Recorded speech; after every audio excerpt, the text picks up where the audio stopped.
we've talked a little bit about what DNA is, let's talk about and focus on DNA replication. So we know way back when we talked a little bit about mitosis in the cell cycle, we know that DNA replicates during the S phase of the cell cycle. So remember back to the cell cycle, we have the G1 phase, S phase, G2, mitosis, cytokinesis. So that S phase of the cell cycle is where this is all taking place. So replication is the process where DNA makes a copy of itself. So why really does DNA need to copy itself? Well, cells divide in order for an organism to grow or reproduce. So it's important for those cells to make new cells, a lot of times to grow, to repair, or maybe it's getting ready to reproduce. So every new cell needs a copy of the DNA during this process so the cell knows just how to be a cell. What is it's supposed to do? So this DNA gives it that necessary genetic material in order for the cell to do its job.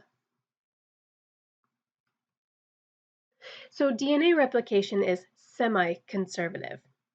So this means that when DNA makes a copy of itself, one half of this replication strand is actually part of the old strand.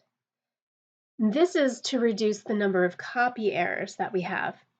So if we take a look at this picture, this purple here, this is the old strand that we're going to call old.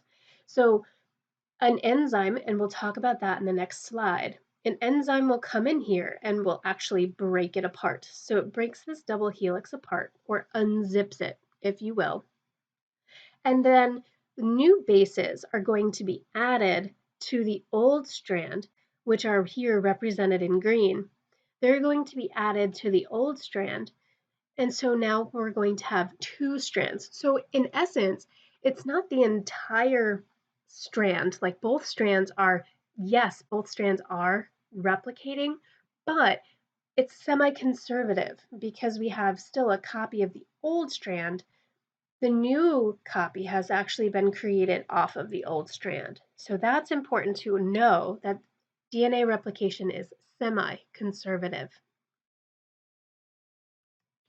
So as I mentioned in the last slide, we have enzymes that play really large roles in DNA replication.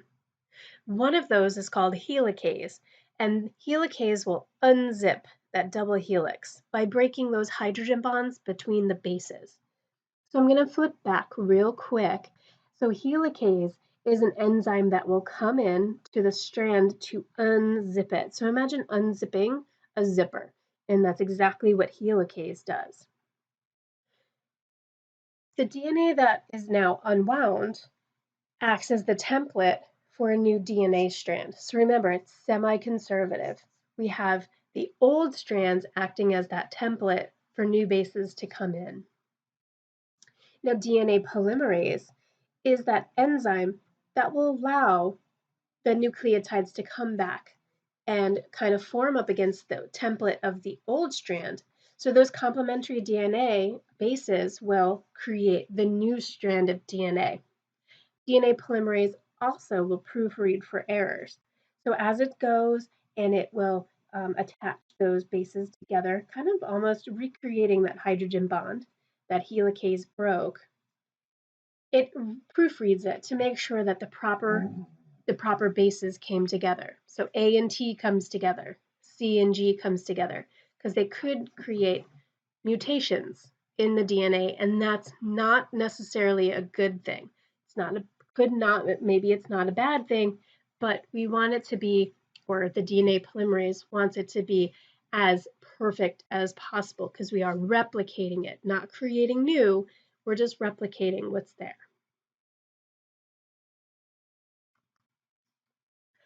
So we have, if you remember, two types of organisms. We have prokaryotes and eukaryotes, and they actually replicate their DNA a little bit differently. So for the most part, prokaryotes, such as bacteria, they have a ring of DNA, and that's kind of located here in this picture. So it doesn't look like chromosomes like we have in eukaryotes, or it really just looks like a ring. So think of bacteria, think of some of our prokaryotes, our archaebacterias, things like that. When prokaryotic DNA replicates, it actually starts at a single point in this little circle and it proceeds in two directions. That's what distinguishes this type of replication from eukaryotic replication. And we're going to talk more so about eukaryotic DNA replication than this, but I wanted to point it out to you. So if you look in the picture here, we have basically an origin where this DNA or where the DNA is going to be replicated. So we have our parent strand, and in this next little picture, our parent strand, if you notice, has sort of kind of pulled apart and is now replicating. And it looks like um, I don't know exactly what it looks like, but it looks like that we're have this new kind of thing, like if you think of hanging something on the wall. So it's that wire. And as it continues to replicate, we have two replication forks, if you see here. And the fork is just the part where the old strand and the new strands are starting to be unzipped. So it's proceeding in two directions, if you notice that. So this next picture, it's just completing that process. And then once it's completed, once we have all that DNA replicated, we have a termination of replication. And at that point, that's where our two DNA rings will separate from each other. So we have our origin, we have a termination point, and remember, it proceeds in two directions, but it does start in one single point. Eukaryotic DNA replication is slightly different because we have longer strands of DNA in these cases. So it actually starts in multiple locations instead of just a single point. We do have a two-directional replication here. And so while it starts in multiple locations, it also proceeds in two directions. So just like in prokaryotic DNA, we see two strands being created in opposite directions. And this is going to continue until all the chromosomes are copied. Now, enzymes can check for errors, as I just mentioned, but sometimes mutations do occur, and that's what causes some of the problems or some of the good things that we've seen throughout evolution.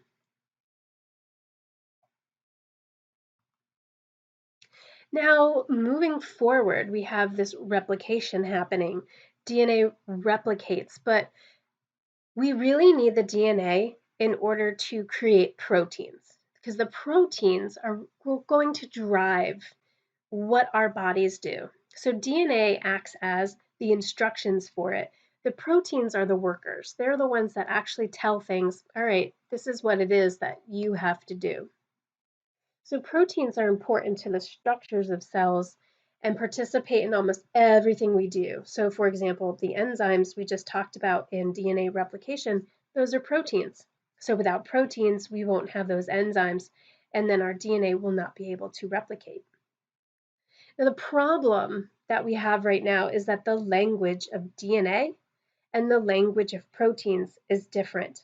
So the DNA just can't make a protein, can't just say, all right, we're making a protein today. And that's because the language is different. So imagine you walking into a class that doesn't speak English or doesn't speak a native language of yours. It's going to be an issue because you're not going to understand it.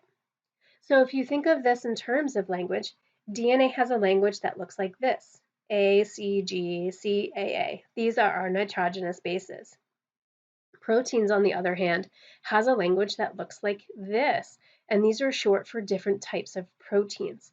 So threonine, histidine, glutamate, much different from the ones from DNA.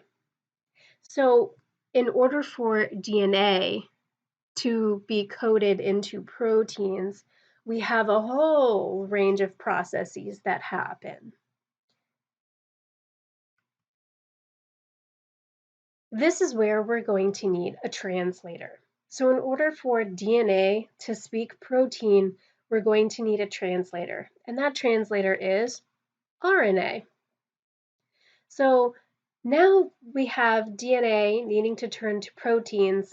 RNA is going to help. DNA can only stay in the nucleus, but in order for it to pass along its instructions to be translated into proteins, we have to have RNA, specifically something called messenger RNA. It looks like this, mRNA.